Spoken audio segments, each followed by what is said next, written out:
Una gurisa se sienta a escribir sus vivencias de habitante costera de la ciudad capital entrerriana para mandarle esas líneas a otra estudiante secundaria río abajo. En la isla Martín García, esa destinataria leerá sobre aquella otra margen del mismo caudal. El saber y la experiencia, como esas palabras, se transmiten por varios afluentes a través del mismo humedal.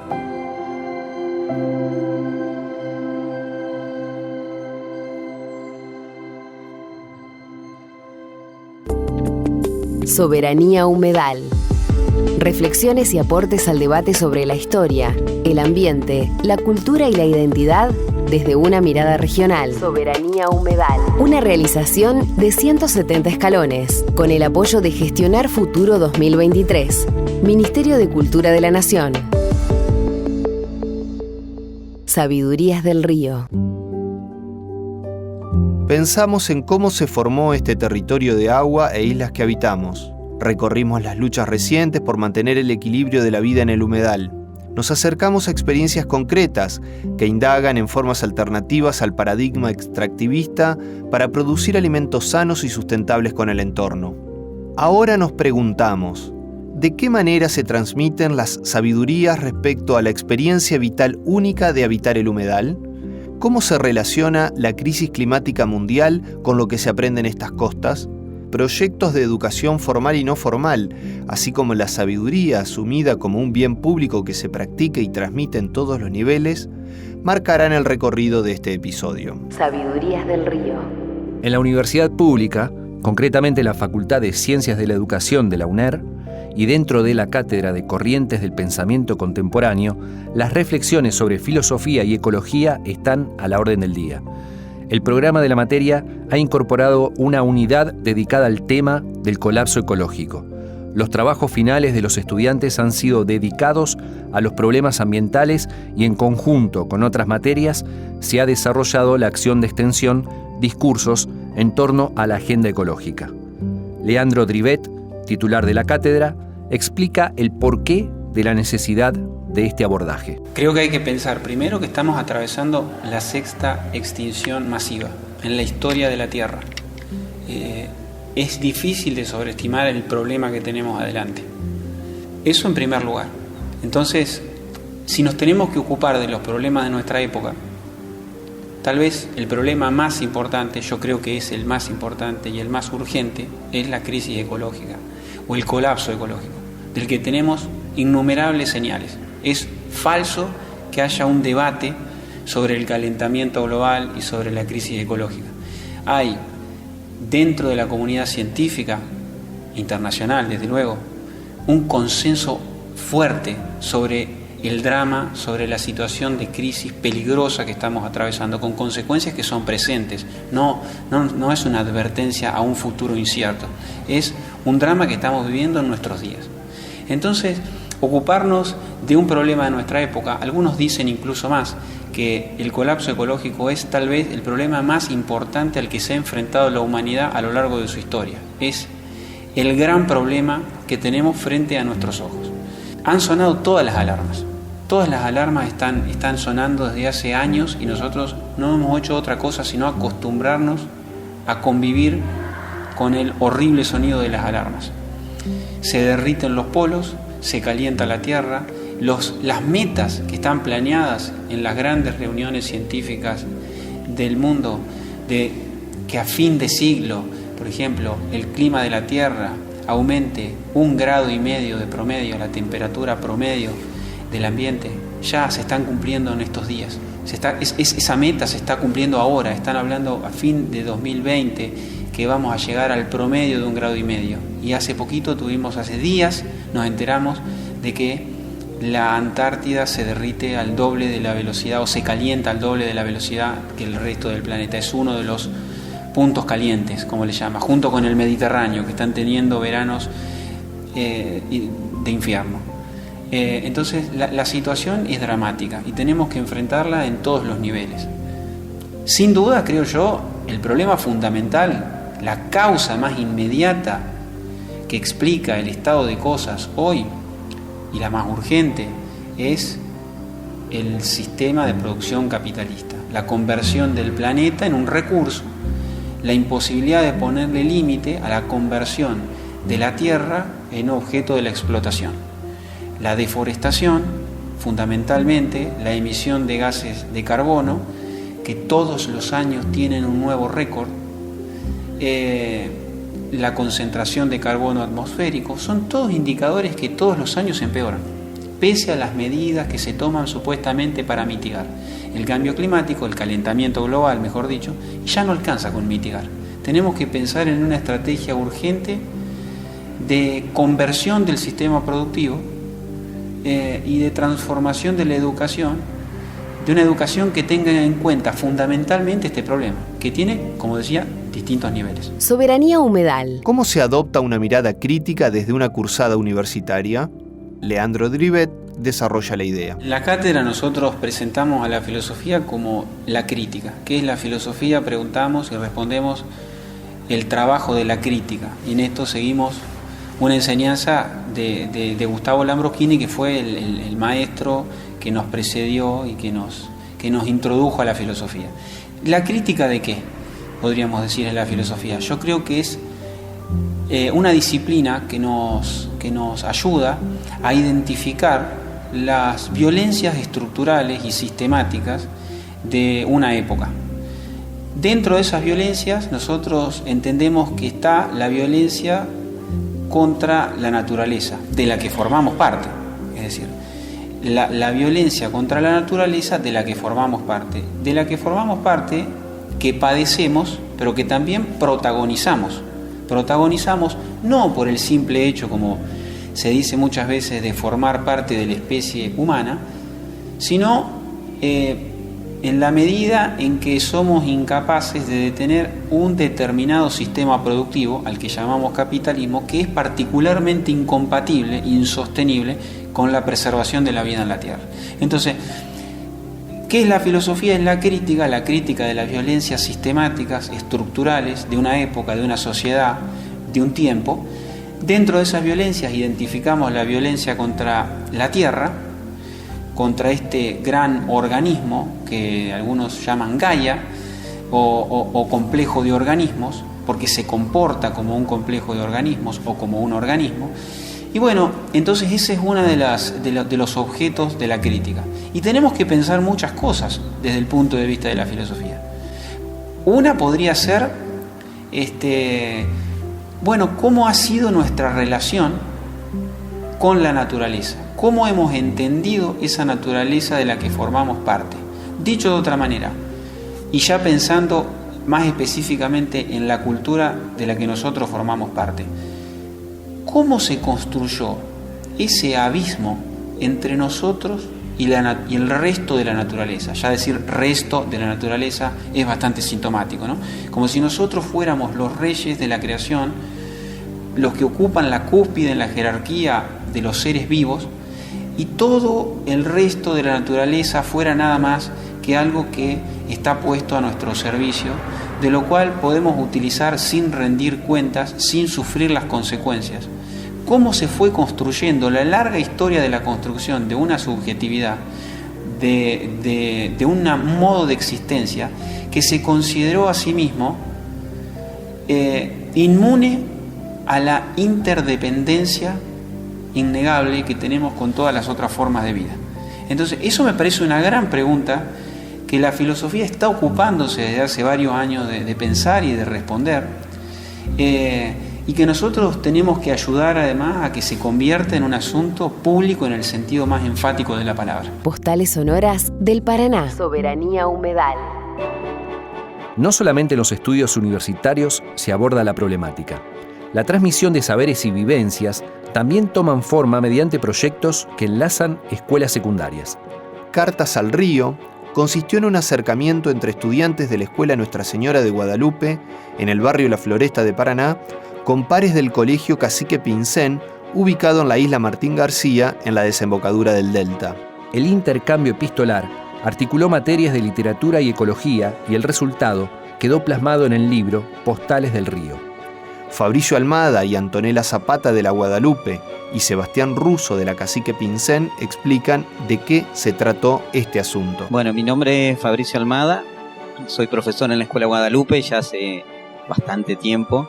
Yo doy mis materias, mis cátedras en sexto son biología y ecología, y siempre por distintas circunstancias nosotros estuvimos trabajando problemáticas, conflictos ambientales.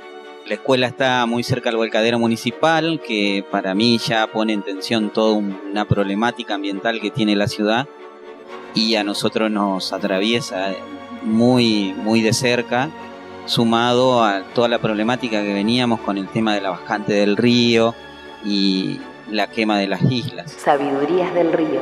Es una producción, Postales al Río, que parte de un proyecto de una isla, la isla Martín García, una escuela. Sebastián Russo. Escuela Cacique Pincén de la isla Martín García, pero que en realidad nos interesaba vincular a pibes y pibas de las escuelas que de alguna manera también a través del propio río Paraná volcaran sus aguas sobre sus orillas.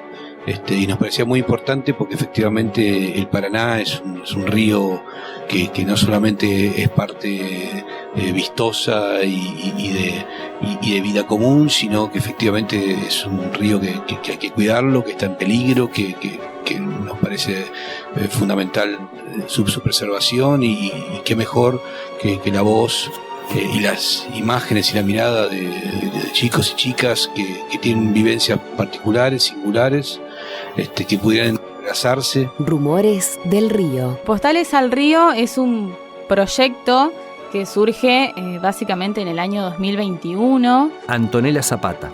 Por una propuesta del profesor de ecología, Fabricio Almada, donde me invita a participar. Yo recién entraba a trabajar en la escuela Nuestra Señora de Guadalupe, así que para mí fue un desafío. También recién empezaba a trabajar como docente, así que bueno, la idea era que los chicos empezaran como a interactuar con otros alumnos de la escuela Martín García y bueno, contar quiénes eran, a qué escuela asistían, qué hacían, qué les gustaba hacer, qué les gustaba de la escuela también, porque eso era importante. Y el río fue como el hilo conductor de estas cartas, porque, bueno, escribir a partir de la naturaleza creo que era una de las temáticas que más trabajamos ese año desde lo que es literatura argentina. Estos chicos terminaron la escuela y el proyecto quedó ahí como truncado. Y el año pasado, en el 2022, con los nuevos alumnos, los nuevos egresados, pudimos seguir con el proyecto avanzó bastante y bueno, fue lo que resultó el libro Postales al Río, las lenguas del Paraná. Soberanía humedal. La escuela, justo, digamos, donde está el volcadero, está la zona del bañado de Paraná, que bueno, eso después se conecta con el río Paraná. Por lo tanto lo tienen bastante cerca y es donde nosotros salimos a recorrer muchas veces tanto el volcadero como los bañados, y es donde nosotros vemos el contraste del paisaje, por un lado la basura y por otro lado el agua, el río, los árboles, las plantas, que bueno, que de alguna manera nos hacen reflexionar acerca de cómo somos como sociedad también, ¿no? Sabidurías del río. Entre consagrados escritores entrerrianos como Juan L. Ortiz y Juan José Manauta, se mezclaban las palabras de la gurizada del oeste paranaense. La creatividad de los docentes y la posibilidad de los estudiantes de comunicarse a través del género epistolar conectó saberes mediante el río. Bueno, los gurises contaban más que nada anécdotas. Por ahí muchos eran de ir a pescar a lo que se le conoce como Punta del Mono, que queda pasando por el volcadero hacia el final. Entonces contaban anécdotas que tenían que ver con eso, ¿no? Con la pesca, con el contacto que ellos tenían con el río. Y bueno, estaba esto de pasar sí o sí por el volcadero, ¿no? Lecturas sobre un camalote. Sabidurías del río. Hola, buenas tardes. Mi nombre es Yara Pérez. Nosotros escribimos muchas cosas sobre el río. Es algo importante porque el río une todo en un sentido. Y nos sentimos libres de escribir lo que nosotros pensábamos. Soy Sabrina y voy a leer el de Hualquile. El río es inestable, baja su cantidad de agua paulatinamente. Yo lo describiría grande, descuidado y caudaloso. Hay muchos peces a las orillas. Tiene barro y mugre. Tiene muchos usos. Uno de ellos es la pesca. Hay gente que trabaja de eso. También está la pesca deportiva. La población lo usa para momentos de recreación. A mí me hace acordar cuando con mis primos y hermana fuimos a la playa en pandemia.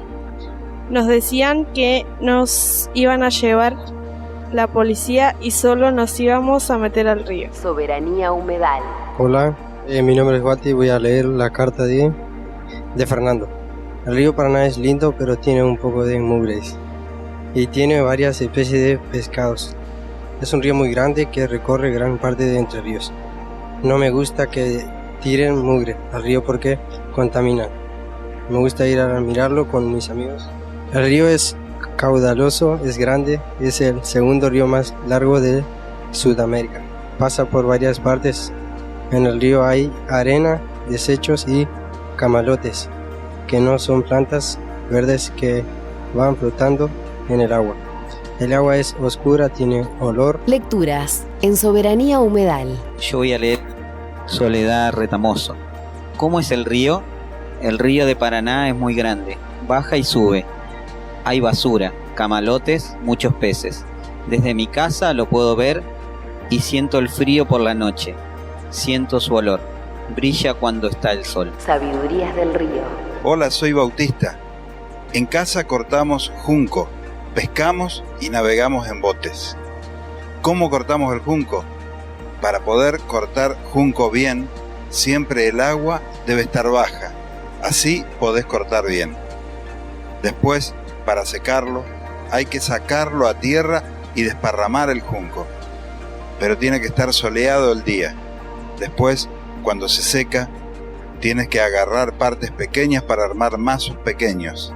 Y después debemos cortar las puntas que midan los mazos 1 metro, 1,20 metros, 1,50 metros y 1,70 metros, y se crean cortinas. Para poder hacer cortinas necesitas una máquina de tanzas. Después giran las tanzas y ya están listas para tejer el junco. Bautista de primer año. Soberanía Humedal. Voy a leer desde la isla Martín García, jueves 2 de septiembre, Salvador Maciel. Estimado, estimada, me presento, soy Salvador Maciel y vivo en la isla Martín García, un lugar único en el que llevo viviendo mis 17 años. Obviamente que conozco Buenos Aires y otros lugares, pero siempre he vivido en este lugar, oculto de la ciudad. Ya el otro año me voy a vivir a Buenos Aires, a Tigre, porque tengo pensado seguir estudiando. Hoy es un jueves nublado y con lloviznas. Hace frío y hay sudestada. El río está loco hoy. El río me genera una ola de paz y tranquilidad. Creo que cuando me vaya a este lugar el río sin duda es algo que voy a recordar y extrañar. Los atardeceres aquí en la isla son hermosos. Los amaneceres mejor aún. Cuando sale el sol o cuando se oculta, se forma un espejo en el agua que es impresionante y hermoso. Espero que tengan la oportunidad de visitar este lugar único. Salvador Maciel. Sabidurías del río. Y estas cartas en un principio los chicos le escribían a mano en la hoja de su carpeta, le sacábamos fotos y las mandábamos por WhatsApp hasta que bueno, se nos ocurrió con Fabricio imprimir esas cartas, imprimir esas fotos o agarrar incluso las mismas cartas de puño y letra de los gurises y ponerlas en una botella como algo simbólico, como esa botella que se arroja al río y viaja para ser recibida en cierto punto y bueno, eso fue como algo simbólico que quedó y bueno, después los chicos de la isla Martín García hicieron lo mismo, así que llegó la botella también para este lado y poder ver la reacción de los gurises rompiendo la botella y abriendo esas cartas de gurises que no conocían fue tremendo porque estaban como muy, muy emocionados también. el hecho de leer a otro que no conocían, de ponerle la cara a alguien que estaban leyendo. Arroyito volteador, espejo de la pobreza. Estás escuchando Soberanía Humedal.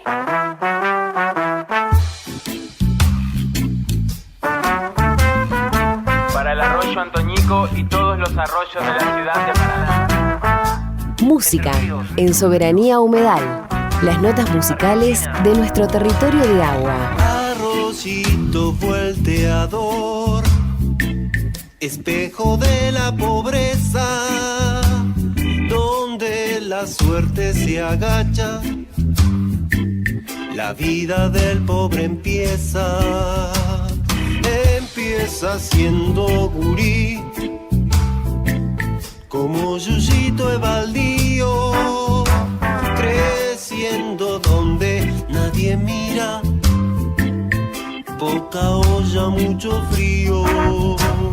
Arroyos que bajan por esta ciudad que los tapa y los faja, se rajan pa'l río, escapan del lío, corazones fríos ignoran su vientre, avenidas fuertes, suben a su lomo ciudades crujientes, el estado ausente, la muerte latente, se pierden vertientes entre mar de gentes que no sienten, tierra de caudales, de barro, de arroyos, regalo del sol, fluir es su rol, si no, no habría vida que a su alrededor, ¿dónde estaría yo si no fuera por la tierra que nos dio humedad y calor, amores en flor, canciones del río y poetas del monte? Y cuando dan a la mar, se mezclan grandes y chicos, nosotros que somos mar, te queremos, Santo Nico.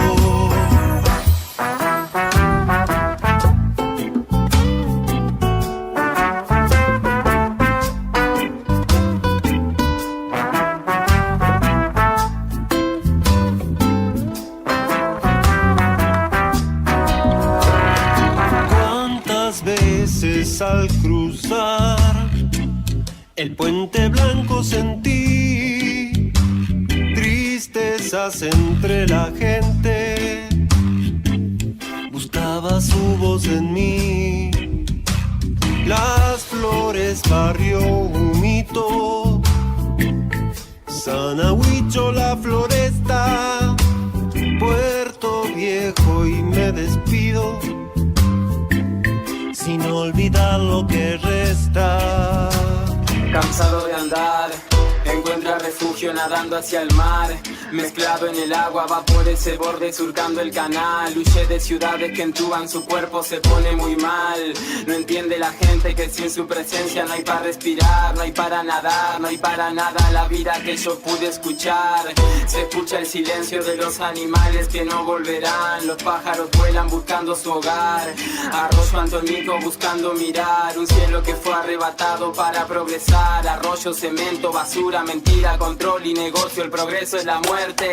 Y cuando van a la mar, se mezclan grandes y chicos, nosotros que somos mar, te queremos, Santo Nico, te queremos, Santo Nico, te queremos, Santo Nico, te queremos, Santo Nico.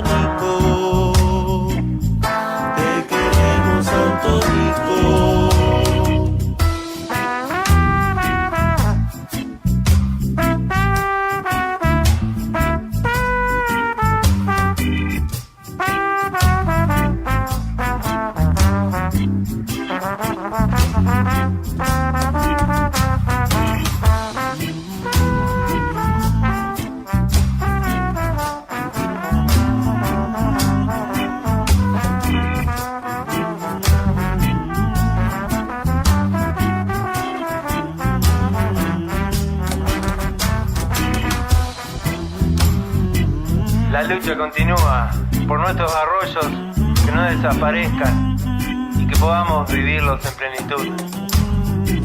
Por ningún arroyo más entubado.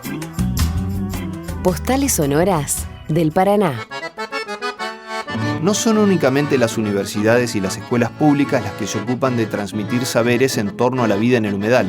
Experiencias de educación no formal, como los cuidadores de la casa común y sus visitas guiadas por los bañados del oeste de la ciudad, o la asociación civil Ñangarecó Nderejé, que realiza excursiones en el islote Curupí, son dos de las más destacadas entre varias propuestas de la zona. En el islote, con la pava al fuego debajo de una guaribay, nos recibe el guardaparque Elías Sigura para explicarnos qué es un área protegida periurbana y cuál es el potencial para sus visitantes. Estas áreas protegidas periurbanas, vamos a decirle, tienen una gran importancia porque por ahí nosotros en las noticias o tocamos de oído el tema de los humedales y por ahí no nos situamos en que nuestras islas, en nuestro río, todo nuestro ecosistema que nos rodea es un gran humedal. Entonces por ahí hacerlo ver como desde adentro, que los chicos conozcan la isla, la puedan caminar, la puedan recorrer, que puedan ver su laguna interna, todo el complejo de un gran humedal que tiene dentro de una isla. Entonces tiene como esa gran importancia y ese gran potencial el área natural protegida Islote Curupí, porque pueda llegar a que mucha gente la conozca y pueda situarse y estar dentro de un gran humedal. Entonces ahí podemos ver cómo este humedal también es bastante dinámico, es cambiante. Entonces podemos ver cuando el río está alto, la laguna interna de la isla con agua, ahí justamente ahora está seca. Entonces vamos hablando de esto y de la gran importancia de que tienen los humedales, una para la crianza de los peces que se reproducen dentro de las lagunas internas que están en las islas, pero que con estos periodos de sequía bastante prolongados se han visto frenados todos estos ciclos. Entonces eso también nos muestra y es una de las causas de nuestra pérdida de fauna íctica. Entonces el poder entender todos estos procesos y verlo y palparlo, vamos a decirlo, esa es la gran importancia que tiene el islote Curupí. Testimonios en Soberanía Humedal. En esta profesión donde somos agentes de conservación, agentes de cambio también se puede decir, estamos como muy relacionados con la educación, más que nada en este tema con la educación ambiental. Entonces como que tiene una gran importancia la profesión para poder concientizar, trabajar un poco las problemáticas ambientales de la región, para poder llegar a los chicos de las escuelas, a la gente que visita la isla de forma particular, ya sean turistas o los pescadores que andan en la zona, poder llegarle información, que ellos sepan en dónde estamos parados y en qué condiciones están nuestros ecosistemas también. Entonces, como educador ambiental, mi objetivo en cada visita o en cada encuentro con algún visitante de la isla es que a simple vista nosotros podamos identificar los grados de conservación de nuestros ecosistemas, por ejemplo. Entonces hacemos una comparación de la isla Puente, que fue arrasada por un incendio, y el islote Curupí, que hace más de 40, 50 años que no tenemos incendios. Entonces vemos la fisonomía del monte, del bosque, todo a simple vista para que sepamos en qué estado de conservación están nuestros ecosistemas. Ñangarecó Nderejé significa cuidamos entre todos lo que es de todos. Esta asociación civil construye, con apoyo de fondos públicos, un centro de observación en la isla con el objetivo principal de la difusión del conocimiento y el cuidado del humedal. Esto se complementará con información geológica, biológica, ecológica, histórica y cultural, entre otras dimensiones a abordar para quienes visiten sus casi 500 metros de pasarela en medio del ambiente natural. El islote Curupí es como un aula a cielo abierto, podemos decir, porque se pueden experimentar toda esta parte de la educación ambiental y la concientización que son primordiales en estos momentos. Hemos tenido grupos escolares bastante numerosos en los que hemos podido encontrarnos con familias de carpinchos, por ejemplo, que eso es una muy buena noticia y habla muy bien de un ecosistema, porque significa de que se está restaurando y se está regenerando por el cuidado que le estamos dando. Ya la influencia de cazadores se ha alejado un poco porque saben que estamos cuidando el área. Entonces la gente por ahí le llama la atención encontrar a tan solo 200, 300 metros de la costanera de Paraná carpinchos, que la otra vez nos llegaban fotos que había carpinchos hasta en las costaneras y que yo le decía a la gente de que estos encuentros cada vez van a ser más comunes si es que nosotros protegemos y cuidamos nuestros ecosistemas. Le preguntamos a Sigura cuáles son las inquietudes más frecuentes de quienes cruzan a conocer el islote. En estas inquietudes de los visitantes, más que nada, y lo principal que yo identifico es que no pueden entender que las islas sean privadas, por ejemplo. Entonces, vos al comentarles de que las islas que se están incendiando y demás, hay intereses privados, ahí pueden ellos realmente entender de que las islas no es que se incendian, sino que las incendian por disputa de terrenos, por prácticas de tener ganadería o demás, que eso por ahí me llama la atención de que le inquieta mucho a la gente. Soberanía Humedal. Una producción de 170 escalones.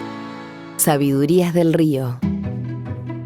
El ingeniero agrónomo Nicolás Indelangelo, uno de los impulsores de las formas de producción agroecológica en la región, es también docente en una de las escuelas agrotécnicas que ahora incorporan estas enseñanzas en su currícula. Es el caso de la Escuela Alberdi, institución dependiente de la Facultad de Humanidades, Artes y Ciencias Sociales de la UADER, ubicada en la localidad de Oro Verde. Bueno, en la Escuela Alberdi los chicos se forman como técnicos en producción agropecuaria y bueno, entonces el desafío es esto de que vean que hay muchos modos de producir, que no hay un solo modo de producir y que justamente como técnicos o como productores la necesidad de ser creativos, que de eso se trata la agricultura, o sea, la cultura como una cosa creativa para habitar este espacio. Entonces, como técnicos, la posibilidad de ser creativos y demás tiene que ver con estos modos de producción que hablábamos y no con un paquete que viene prescripto. Entonces, lo que hacemos es generar entornos formativos donde los estudiantes puedan poner en juego su creatividad para la producción. O sea, yo como docente, más que preocupado por bajar un contenido, estoy preocupado por generar un entorno formativo donde el estudiante tenga que resolver de manera creativa situaciones de producción agropecuaria. Entonces, que pueda ser parte de ese diseño del agroecosistema y no que ejecute una prescripción que viene dada, digamos. Queremos que los chicos sean sujetos también, no solo, no sé, empleados capacitados, porque por ahí se habla de esto, ¿no? De no, que las escuelas agrotécnicas tienen que formar personal capacitado. ¿Quién dice eso? Los patrones rurales que están buscando tractoristas para pagarles 2 mangos y que laburen a destajo en sus chacras, digamos. Entonces, nosotros como docentes no podemos repetir semejante burrada y tenemos que empezar a generar otra cosa. ¿De qué modo concreto se aplican estos entornos formativos en la escuela? Yo estoy en formulación de proyectos productivos hace poquito, que es este espacio que articula con las prácticas profesionales y demás, con intervención social y rural, y lleva adelante estos proyectos que los chicos son un poco la punta de lanza. Y ahí tenemos, por ejemplo, la producción extensiva agroecológica y un proyecto de ensachetado de leche fluida, un proyecto de frutales, con pastoreo de ovinos, de manera agroecológica. Bueno, todos proyectos que tienen que ver con la agroecología y con transformar un poco estos entornos formativos que te decía. Y después estoy en una materia que se llama granja, producción de carne en granja, que bueno, ahí mi recorrido fue tratar de cambiar ese entorno formativo y hoy tenemos un sistema agroecológico de producción de lechones que de hecho el año pasado hicimos una jornada para mostrar lo que hacemos, estuvo muy buena, digamos, pero bueno, nos llevó un tiempo y mucha lucha interna, bueno, y cuando empiezan a aparecer los resultados la cosa avanza más, pero hasta que nos dejan hacer y mostrar y demás es bastante desgastante. Sabidurías del Río. Así como el productor se puede posicionar frente a sus vecinos como un proveedor de alimentos sanos y demás, las escuelas también se pueden posicionar de otra manera en la sociedad a partir del alimento que producen. Bueno, Alberdi es referencia basta con ir a la proveeduría, como la gente busca los pollos, los lechones, el queso, la verdura. Bueno, imagínate si logramos ensachetar leche fluida y que en Oro Verde, no sé si en un supermercado, pero en una feria o en alguna despensa encontremos un sachet de leche de la Escuela Alberdi. Sería un montón, desde lo educativo, desde lo social, lo político. O sea, sería un golazo de mitad de cancha y bueno, estamos trabajando para eso, digamos. O sea, como te decía hoy, eso es el entorno formativo, que esté el sachet de la escuela en el pueblo. Sabidurías del Río. En este episodio recorrimos experiencias formales y no formales de acercamientos a los saberes y cuidados que requiere la vida en el humedal. ¿Cómo poder pensar un proyecto integrador de cada una de estas acciones frente a la normalización sistemática e instrumental que se impone a gran escala? Desde la Facultad de Ciencias de la Educación, el docente Leandro Drivet se anima a proponer una educación natural integral. A lo mejor es tiempo, creo yo que es tiempo de ya, no a lo mejor, sino que creo que es tiempo de pensar en una educación natural integral, así como tenemos una educación sexual integral, tan valiosa.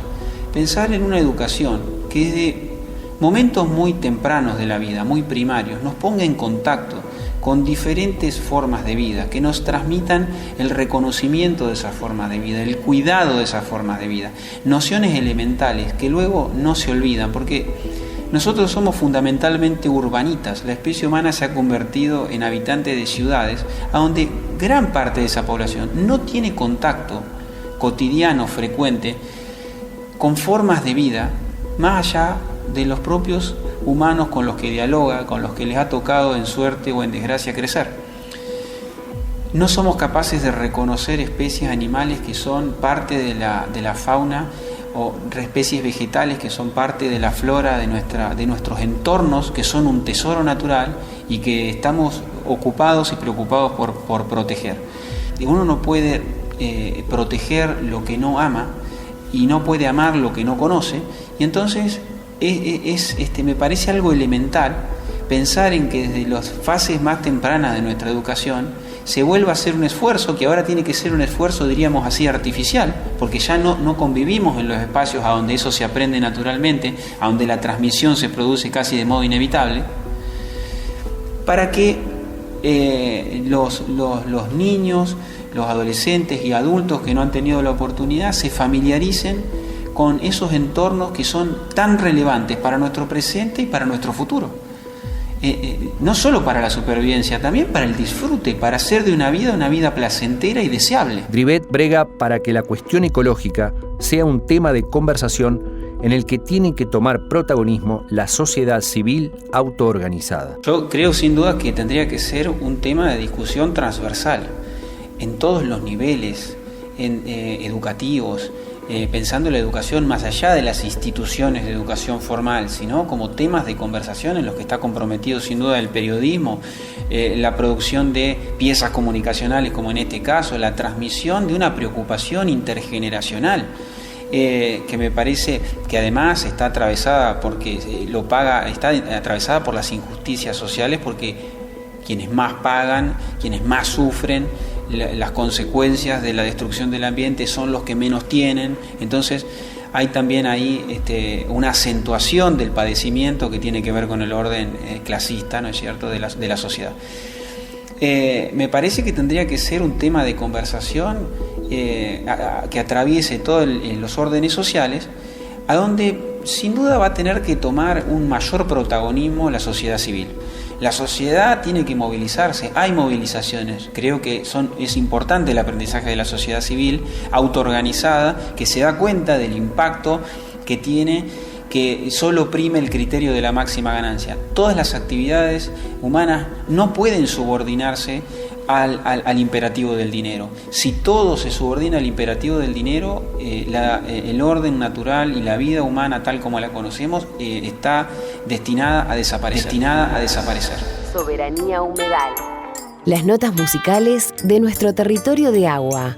Con la humilde esperanza de haber aportado en este sentido, nos vamos de viaje hacia y hasta nuestro próximo episodio. Viaje. que abrió las mamparas con coraje. Bravas las mareas que guardabas en el equipaje. Traías trajes que ni vos creías que eran parte de tu mundo. Y ante tus ojos te viste congelando lo profundo.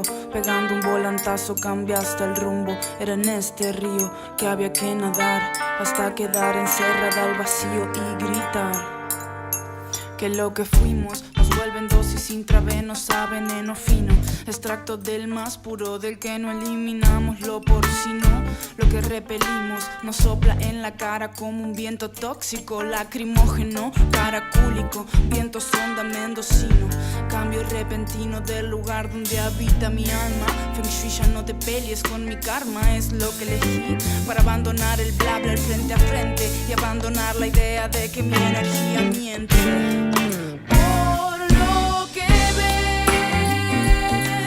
los días se desprenden de recuerdos. Si no los crees, dirás, hay un eslabón perdiendo la simbiosis de los días.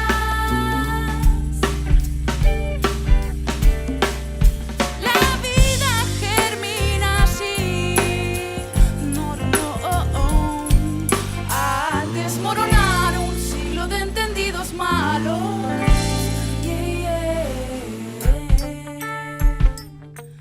Oh, oh, no.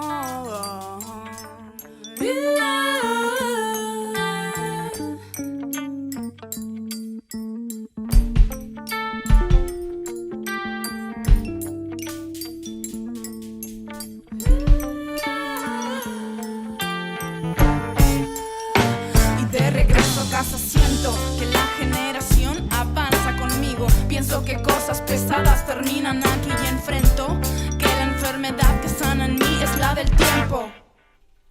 Más no lamento si la mente no acepta el espíritu que ama el cuerpo, que nos traduce y va dejando marcas como cruces, muertes con luces. Es todo lo que dejo, es todo lo que tejo así de desparejo. Son los vaivenes, esto es lo que traes, lo que tienes. Vibra en infinito porque así es que vive lo verito. Un poco de alquitrán, un poco de cerrito, por ver el equilibrio. A mí me felicito y a vos te invito a ver que todo es un cadáver exquisito.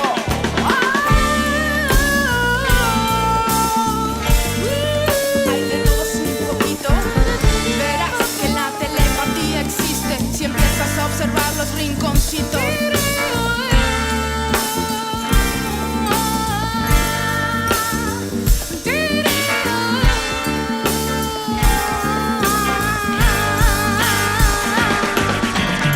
Un viaje, abro las mamparas con coraje. Bravas las mareas que guardabas en el equipaje. Traías trajes que ni vos creías que eran parte de tu mundo. Y ante tus ojos te viste congelando lo profundo, pegando un volantazo.